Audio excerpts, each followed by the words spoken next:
옛날 옛적 한국의 아름다운 해안 도시인 여수에는 신비로운 나무섬이라 불리는 작은 섬이 있었다. 이 나무섬은 사람의 손길이 닿지 않은 원시의 매력과 자연의 경이로움으로 가득 차 있었다. 이 섬에는 특별한 능력을 가진 신비로운 나무가 하나 자라고 있었는데 사람들은 이 나무를 생명의 나무라 불렀다. 사람들은 전설로 내려오는 이야기 속에서 이 나무가 자신의 소원을 들어주면서도 동시에 그 소원이 이루어지기 위해서는 섬을 잘 보존해야 한다고 믿었다. 그렇기에 오직 마음이 진실한 사람들만이 섬에 들어갈 허락을 받을 수 있었다. 여수 사람들은 이 전설을 지키기 위해 나무섬을 신성한 장소로 여겼고 특별한 경우가 아니라면 섬에 들어가려 하지 않았다. 어느 날 어린 소년 민수가 할아버지에게서 이 나무섬에 대한 전설을 듣고 큰 흥미를 느꼈다.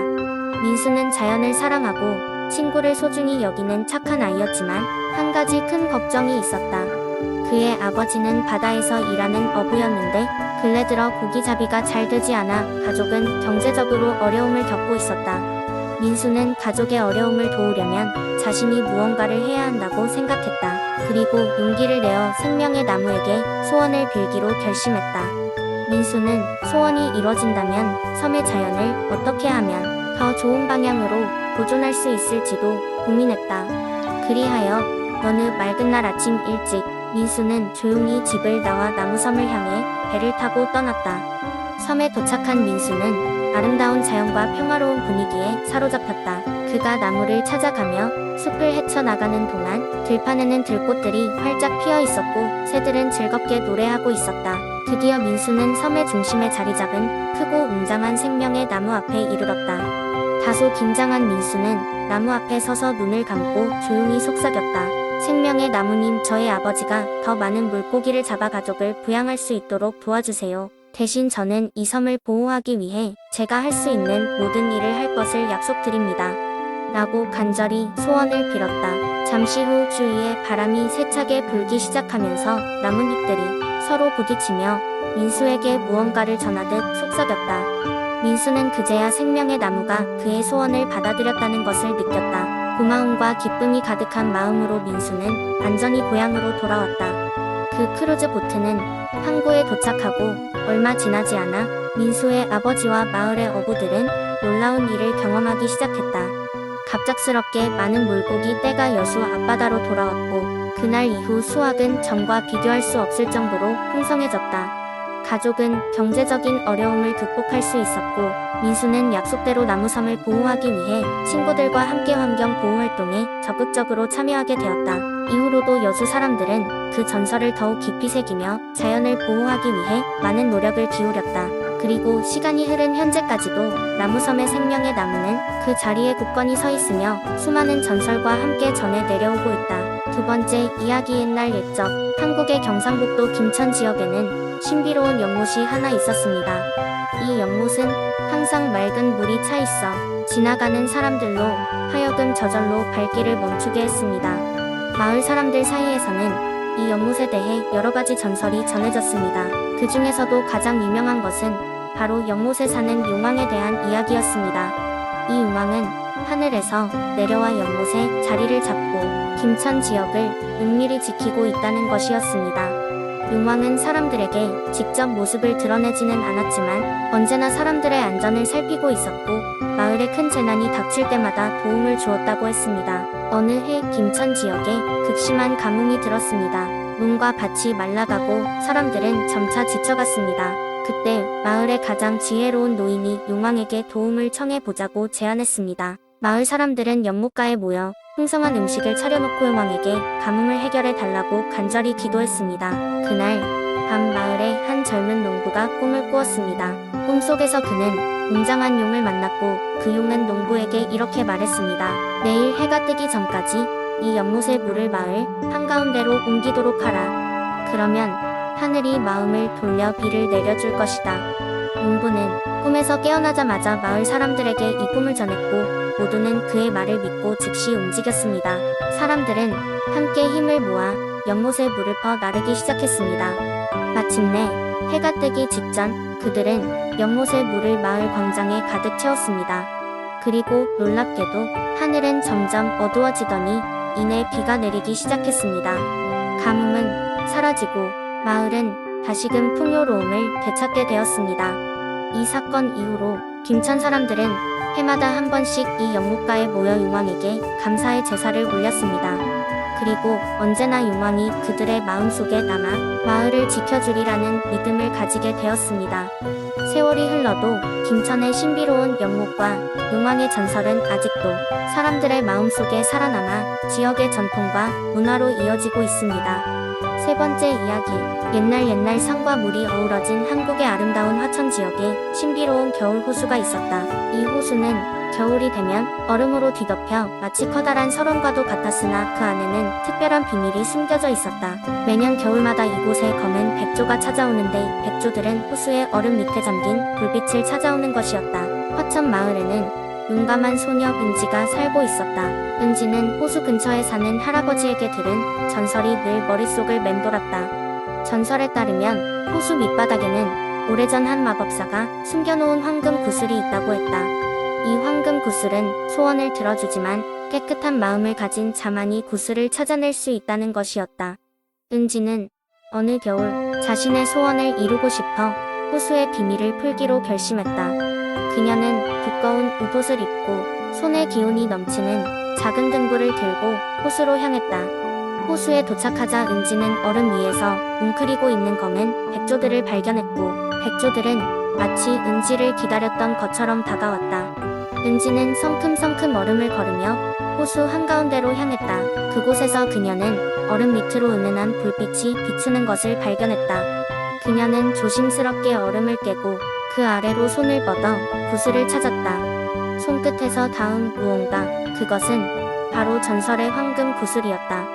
구슬을 들어 올리자마자 은지의 마음속 소원이 떠올랐다. 그것은 단순하고 순수한 소원이었으니 화천의 모든 사람들이 항상 행복하고 건강하게 지내기를 바라는 것이었다. 순간 구슬이 반짝이며 빛을 발했고 호수가 밝게 빛나기 시작했다. 은지는 소원을 빌고 나서 조심스럽게 구슬을 다시 호수 속에 넣었다. 신기하게도 그 순간부터 화천은 전보다 더 평화롭고 풍요로운 마을로 변해갔다. 사람들은 다시 찾은 겨울의 아름다움에 기뻐하며 검은 백조들이 매년 호수를 찾아오는 이유를 알게 되었다. 은지는 그 비밀을 많은 이에게 알리지 않았지만 그녀가 품었던 순수한 마음은 마을 전체에 전해져 내려갔다. 그리고 검은 백조들도 여전히 겨울이면 호수를 찾아와 그 빛을 지키고 있었다. 그 이후로 화천의 겨울 호수는 소원이 이루어지는 신비로운 장소로 남아 전설처럼 전해 내려오고 사람들은 호수의 맑고 고요한 아름다움을 소중히 여겼다. 그래서 방문하는 모든 이들은 호수 앞에서 마음의 소원을 조용히 빌고 가곤 했다. 네 번째 이야기, 옛날 옛적 한국의 가평 지역에는 아름다운 호수와 신비로운 숲이 펼쳐져 있었습니다. 그곳에는 사람들에게 잘 알려지지 않은 비밀이 숨겨져 있었죠. 바로 호수 깊은 곳에 용이 살고 있다는 전설이었습니다. 마을의 노인들은 젊은이들에게 그 비밀을 전해 주었지만 아무도 그것을 확인한 사람은 없었습니다. 어느 날 호기심 많은 소년 민호는 우연히 노인들의 이야기를 들었습니다. 꿈 많고 용맹한 그는 용을 직접 만나보기로 결심했습니다. 그래서 그는 별이 가득한 밤 홀로 작은 배를 타고 호수로 나갔습니다. 호수 위에는 달빛이 환하게 비쳐 신비로운 분위기를 자아냈죠. 민호는 떨리는 마음을 부여잡고 용을 부르는 노래를 불렀습니다. 그러자 신기하게도 호수 중심에서 거대한 물결이 일더니 푸른 비늘을 가진 아름다운 용이 모습을 드러냈습니다. 용은 인간의 말로 민호에게 왜 자신을 찾았는지 물었습니다. 민호는 솔직하게 말했습니다. 저는 단지 당신이 진짜로 존재하는지 확인하고 싶었어요. 용은 호탕하게 웃으며 민호의 호기심을 높이 평가했습니다. 그리고 그는 민호에게 비밀을 하나 가르쳐 주기로 했습니다. 용은 민호에게 물속의 비밀 도시로 안내했습니다. 그곳에는 다양한 물고기와 천사 같은 생명체들이 공존하고 있었습니다. 이곳은 용의 마법 덕분에 인간의 눈에 띄지 않는 장소였습니다. 민호는 그 신비로운 광경에 넋을 잃었습니다. 용과 민호는 곧 친구가 되었고 민호는 가끔씩 호수를 찾아와 용과 함께 시간을 보내곤 했습니다. 두 친구는 서로의 이야기를 나누며 각자의 세계에 대해 많은 것을 배웠습니다. 용은 민호에게 자연과 조화를 이루며 사는 법을 알려주었고 민호는 용에게 인간 세상의 이야기를 들려주었습니다. 시간이 흘러 민호는 어른이 되었고 일상의 바쁜 삶 속에서도 여전히 호수의 비밀을 마음에 간직하고 있었습니다. 그는 가평 지역 사람들에게 자연의 소중함을 알리기 위해 많은 노력을 기울였습니다. 그 덕분에 가평의 아름다운 자연은 오랫동안 보존될 수 있었습니다. 이제까지도 가평의 그 호수 근처를 지날 때면 사람들은 맑은 날씨에 호수에 비친 무지개를 보며 용의 존재를 떠올린다고 합니다.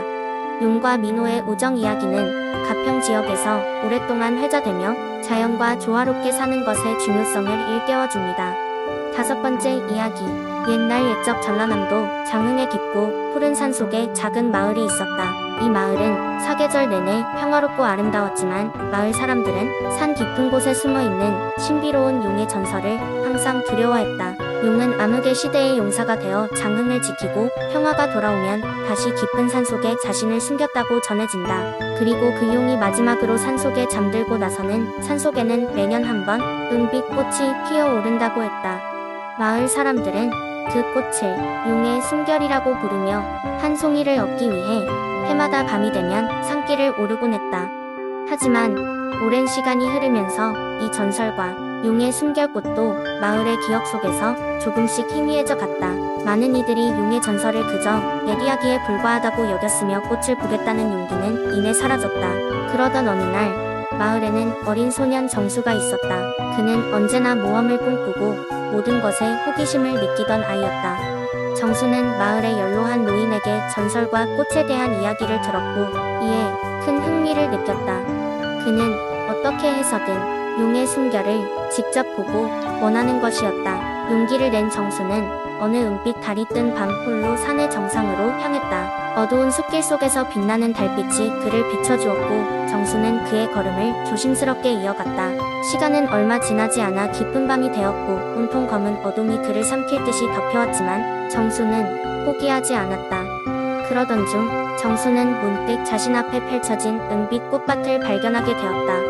꽃밭은 마치 은하수처럼 반짝였고 그 빛은 달빛도 잊게 할 만큼 찬란했다. 정수는 꽃들에게 다가갔고 그곳에 멈춰 선 순간 놀라운 일이 벌어졌다. 꽃들 사이로 거대한 용의 형상이 서서히 나타났다. 그것은 마치 구름 속에서 나온 것처럼 흐릿하고도 신비로웠다. 용은 정수를 바라보며 미묘한 미소를 지었다.